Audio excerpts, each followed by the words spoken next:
Depois dessa breve introdução aí sobre o nosso CSS, a gente vai continuar aqui com o nosso projetinho, né, da onde a gente parou.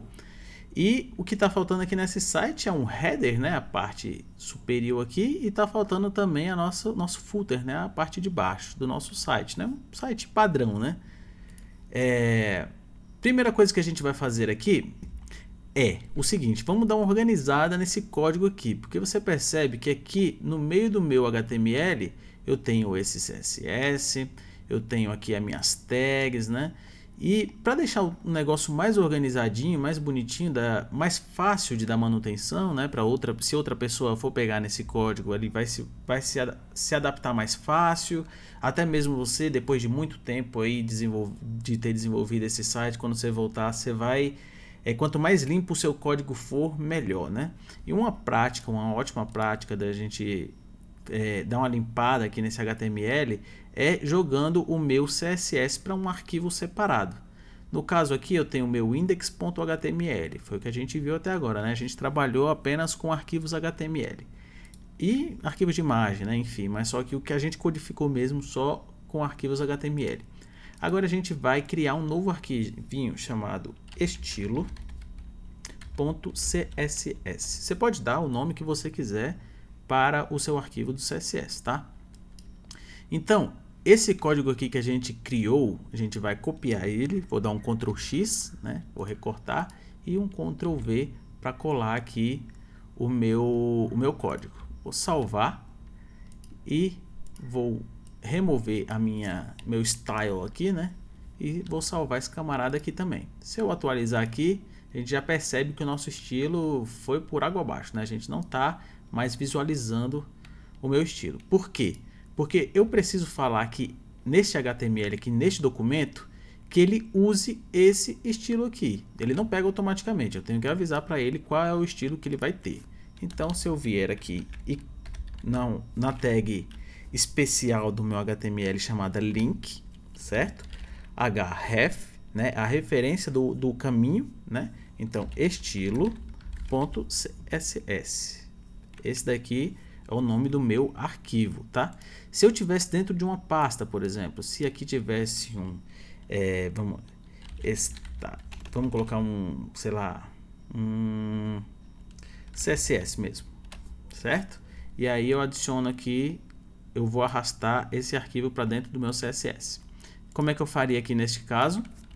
Colocaria css/estilo. E aí, quanto mais pastinhas tiver para dentro, mais eu vou colocando minhas barras, tá? Mas eu vou deixar aqui na raiz mesmo do projeto, para a gente não dificultar por enquanto. Vou remover aqui essa minha pastinha CSS, tá? Beleza, a gente tem esses dois arquivos aqui, então. Então, vamos continuar. Vou voltar aqui para o meu estilo.css. Type. Eu vou colocar um tipo aqui, que é o text CSS, para dizer que é um tipo de arquivo CSS que eu tô chamando aqui.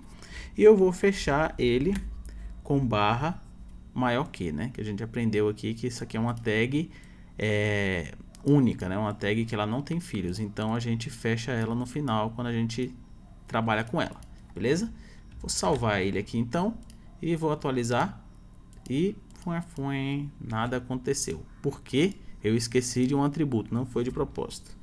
Eu esqueci realmente de um atributo chamado help style sheet, que ele diz que de fato esse link aqui representa um arquivo de estilo, tá? Então salvei novamente e atualizei e pronto. Agora sim está funcionando. Ou seja, ele estava chamando realmente corretamente, só que ele não estava sabendo interpretar, porque ele não sabia o comportamento daquele arquivo. E definido aqui com rel, a gente já sabe, né? A gente já fala para o nosso browser que é um style sheet. Beleza? Então salvei bonitinho, tá aqui rodando. Agora eu vou criar o meu header, tá? Só que agora, conforme o nosso HTML vai crescendo, conforme as coisas vão se alongando, a gente precisa definir nomes para essas tags aqui, tá? A main não, porque a main é uma tag única, né? A gente pode atribuir esses nomes, não tem problema para main, Mas nesse caso a gente não precisa porque a main é a tag única, ela vai ser apenas uma no nosso documento. Então, meu aside, por exemplo, eu posso ter mais de uma barra lateral? Posso. Eu poderia ter uma outra barra lateral aqui, né? Ou até mesmo duas barras laterais, uma do lado da outra aqui no lado esquerdo, enfim. O céu é o limite, né? Então, a gente pode já de cara dar um nome para essa barra lateral aqui. Eu tenho duas formas de dar esse nome e trabalhar com ela no CSS. Na verdade, várias formas, né? Mas as mais usadas é usando um ID, ou seja, um identificador para aquela tag. Então, se eu colocar aqui sidebar, por exemplo, eu estou dizendo que essa tag aqui, ela tem um identificador chamado sidebar. E neste documento não se deve ter um outro ID. Apesar do HTML não gerar nenhum erro na tela, o HTML ele não mostra nenhum erro, ele simplesmente não, ou ele mostra ou ele não mostra aquele elemento. Você não vai ver uma tela vermelha aqui falando que aquela sintaxe está errada ou algo do tipo. Mas deve-se usar apenas um ID referente a qualquer elemento que seja. Até mesmo se for um ID para cá e um ID para um aside, um ID para um L, devem ser IDs diferentes. E esses IDs fica ao seu critério. Você pode dar qualquer nome, porém este nome ele tem que ser separado, se for o caso, por traço ou por underline, mas não se usa espaço quando você atribui o nome de um ID, tá? Nem espaço, nem ponto, nem nada. Apenas o nome, traço ou underline e a sequência do nome. Então, vamos colocar em português, né? Pra gente ver que não precisa ser tudo em inglês. Barra lateral, certo? Então, barra lateral aqui, meu ID. Aqui eu tenho esse container aqui, né? O camarada aqui que engloba todo aqui o conteúdo de fato do meu site. Então, ID container, tá? Beleza. Que mais? Agora eu vou ter um header, né? Vou ter um header aqui em cima e um footer, né? Aqui um rodapé. Então eu já vou adicionar aqui o meu header, certo? E aqui nesse meu header eu já vou subir essas informações que estavam aqui para o meu header, tá? E aqui eu vou adicionar um texto qualquer, meu conteúdo, beleza? E eu vou adicionar aqui o meu footer. Então vamos aqui, vou adicionar aqui o meu C de copyright, todos os direitos reservados, beleza? Vou dar um Ctrl Shift I para formatar aqui, beleza? Não precisou ser formatado o meu código, ele já está bonitinho como ele está. E salvei. Eu vou remover aqui minha barra lateral para ficar mais enxuta aqui nossas informações na tela. Então, dei um Ctrl B aqui para remover e Ctrl B novamente para visualizar, tá? Então, posso vir aqui também e aqui eu tenho alguns como resolver isso por aqui mesmo, tá? Mas eu vou remover aqui no Ctrl B, beleza? Vou atualizar aqui, beleza? Percebe aqui que ele me colocou um do lado do outro aqui, porque esse realmente é o padrão do Flex, né? Na nossa aula passada a gente viu aqui que todos os filhos que tiverem em main vão receber Flex aqui, ou seja, o padrão, em vez de ser um embaixo do outro, agora vai ser um do lado do outro. Tá, mas eu não quero que fique assim, eu quero que de fato ele venha aqui para cima, como estava antes, só que com esses elementos, um em cima, o outro embaixo. Como eu posso fazer isso? Esquecendo aqui também dos nossos IDs. Então vamos lá, ID, header, e vou adicionar aqui também meu ID, footer, beleza?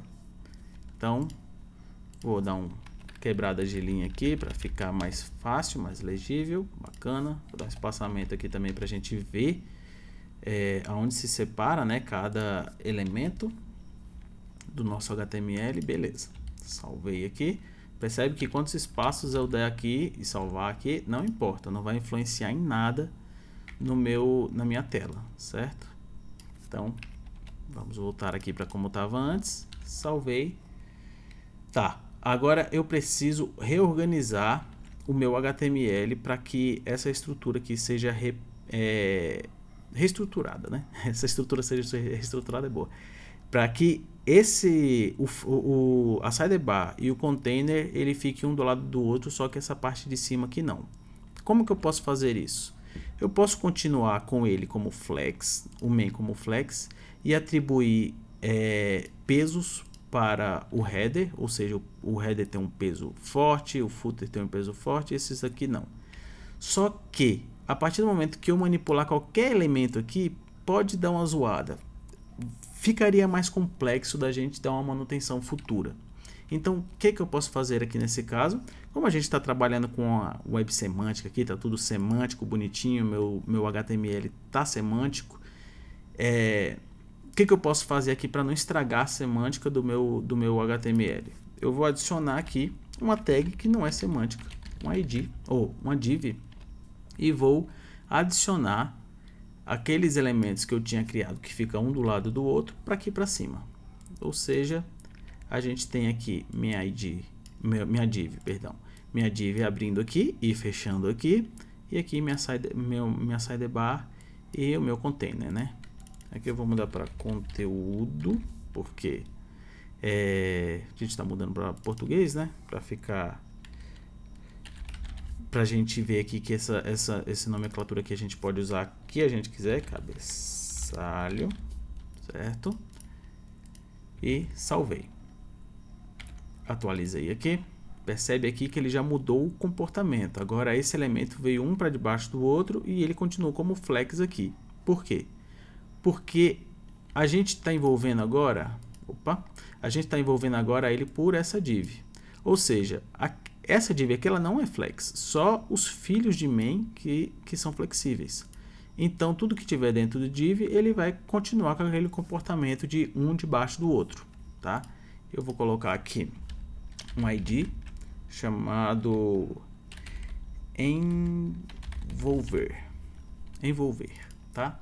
Então vou copiar esse camarada aqui, vou salvar esse documento também, né, pra gente já salvar o meu ID. Nada foi alterado aqui, percebe aqui que atualizando tá da mesma forma. O que eu preciso fazer? Eu preciso falar que aquele envolver agora vai ser flexível. Só que o main não vai ser mais flexível, porque o main, o comportamento agora dele vai ser um debaixo do outro, não um do lado do outro. E como é que eu faço para selecionar um elemento que tem um ID? Eu posso vir aqui e jogo da velha envolver. Dessa forma, eu seleciono todos os elementos que tem o ID envolver. Mas como a gente aprendeu, só pode ter um elemento com o mesmo ID. Então, com o ID envolver, eu vou usar o meu display flex e vou remover esse meu flex daqui. Salvei, vamos ver como é que vai ficar agora. Ó, beleza, então a gente já percebe a mudança aqui. Ele recebeu aqui o meu header, ele já está aqui no header bonitinho, da forma que a gente queria. A minha barra lateral tá aqui da forma que eu queria também, né? Para um lado, outro para o outro, e aqui meu footer. Beleza.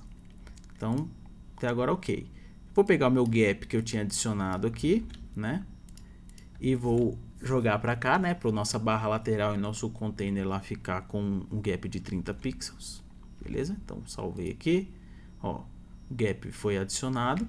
Eu vou adicionar também cores no meu header e no meu footer, para a gente conseguir enxergar também esses bloquinhos como eles realmente são.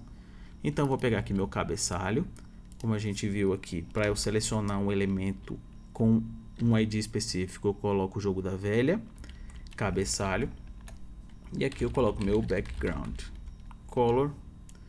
Vamos escolher uma cor aqui, vou colocar essa daqui. E vou aproveitar logo o gancho aqui e vou duplicar essa linha e vou colocar o meu rodapé, né? Que é o mesmo ID que está aqui, ó. ID rodapé, tá? Então, rodapé, Vai ter uma cor diferente também aqui para a gente diferenciar. Então, deixa eu ver aqui, essa daqui. E salvei. Atualizei. Beleza, então já percebe aqui a nossa estrutura, né? A gente tem uma margenzinha aqui, que ela se dá pelo P, ou seja, por padrão, o nosso browser, o nosso navegador, ele dá margens, dá cores para links, tá vendo aqui? Essas cores de links aqui.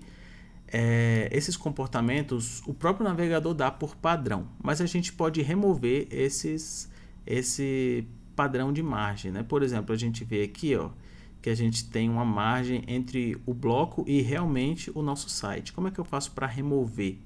O meu HTML e o meu body, ele tem algumas margens e alguns paddings. Alguns navegadores implementam de uma forma, outros de outra.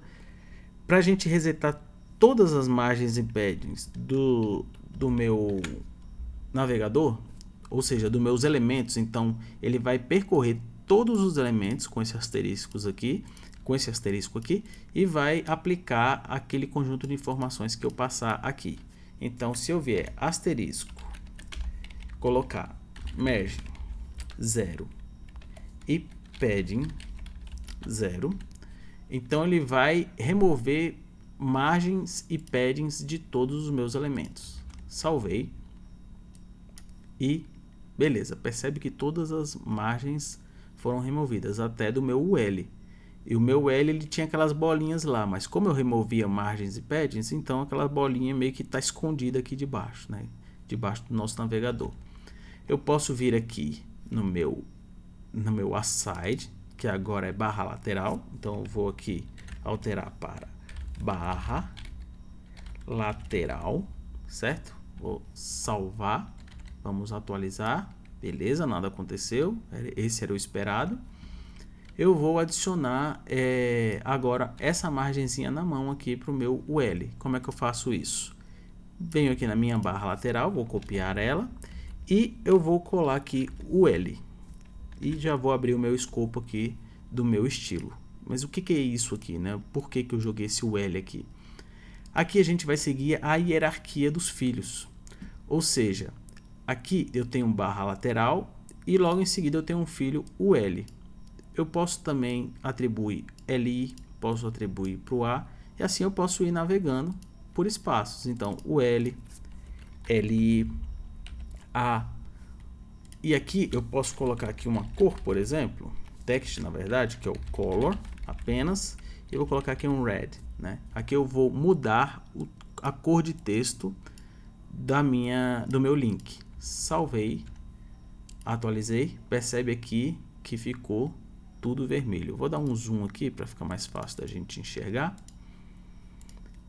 Não tanto, para a gente ver uma diferença aqui da barra lateral. Então, aqui acho que está ok. Percebe aqui que ficou tudo vermelho, né? Eu não preciso especificar cada pi para eu chegar até o elemento, não. Se eu vier aqui apenas e colocar o meu A, ele vai funcionar também da mesma forma. Atualizei, percebe que nada mudou aqui. Ele continua com aquele elemento. Só que, por exemplo, se eu quiser especificar, se eu especificar mais cada hierarquia que aquele elemento tem, ele vai ter mais força. Ou seja, se eu colocar aqui um A apenas com a cor green, por exemplo, e salvei, ele vai continuar como red, beleza? Agora, se eu vier aqui e especificar o A, especificar o LI também, ou seja, esse camarada aqui ele está mais especificado do que esse. Então ele vai ter mais relevância, vai ter mais peso no meu CSS, ou na minha página, né? Então se eu atualizar aqui, percebe que ele já ficou verde. E se eu for mais além ainda, se eu tenho definido o red, eu tenho definido o green, só que eu quero que agora seja yellow. Então eu coloco aqui e adiciono meu yellow. Salvei, atualizei, percebe que ele respeitou sempre o que mais tem a hierarquia. E se eu vier aqui em Inspect, né, vou inspecionar o meu elemento, olha aqui embaixo que legal. Ele mostra para mim, ó, ele mostra para mim o red, né, que foi o primeiro. Ele já cortou aqui, ó. Por algum motivo ele cortou falando, não, esse aqui não está sendo usado. Aqui eu tenho o meu LIA, ele cortou também, ele falou, ó, tem alguém que tem um peso mais forte, que é esse camarada aqui. Esse aqui não está cortado, ou seja, ele está aplicando a cor amarela, porque ele tem uma especificidade melhor aqui no meu CSS. Existe uma forma, por exemplo, se eu vier aqui e falar que não, por mais que esse daqui tenha menos relevância de espaço, de hierarquia, existe uma forma que você fala, esse daqui é mais importante que todos. Como é que eu faço isso? Uso uma exclamação important e salvo. Agora percebe que o red que vem. Então, aqui no meu CS eu especifiquei, esse daqui é o mais importante. E ele sendo mais importante, independente da hierarquia que seja, eu quero que você aplique o red para mim. Então, é como está aqui, utilizando o red, certo?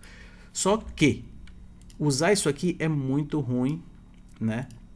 Não use, porque acaba que com o tempo tudo vai ficar importante no seu CSS quando você usa isso aqui. Você pode usar? Pode, em casos muito específicos que não tem jeito, você está usando o código de outra pessoa e esse código ele está escondido e ele, por padrão, ele coloca aquela cor que você não consegue alterar de jeito nenhum. Aí você coloca esse important aí para ele sobrescrever de fato que esse código de outra pessoa, ou enfim, esse é um exemplo, né? Mas não use, evite usar o important, beleza? Então salvei, atualizei. Eu vou tirar esses camaradas agora aqui que não precisam mais, tá? Então eu vou deixar aqui como red mesmo. Red? Não, red eu não gostei muito não. Vou colocar esse aqua aqui. Aqua é legal. Atualizei. Nossa, mas aí ficou horrível de ver. Tem que ser uma cor escura, né? Vamos colocar esse brown aqui. Massa, beleza. E agora eu preciso definir minha margenzinha aqui para aparecer minhas bolinhas, né? Senão eu não consigo enxergar as bolinhas aqui da minha lista. Como é que eu faço isso? Já vou copiar aqui, né? Então, copio aqui esse bloco de código. No meu UL, posso vir aqui e adicionar uma margem para que ele mostre, né, minhas bolinhas. Porque ela está lá. Então, margem left. Vamos colocar aqui uns 32 pixels. Ponto e vírgula no final. Não esqueça do ponto e vírgula no final de cada instrução. Beleza? Salvei. E beleza. Minhas bolinhas estão aqui. Tá vendo? Eu posso colocar margem também para cima, margem para baixo, para todos os lados do meu elemento. Mas a gente vai ver na próxima aula como é que funciona esse negócio de margem e o que é esse tal de padding que eu coloquei aqui. Que eu apenas coloquei e não expliquei, e eu vou explicar na próxima aula. Então, nos vemos lá.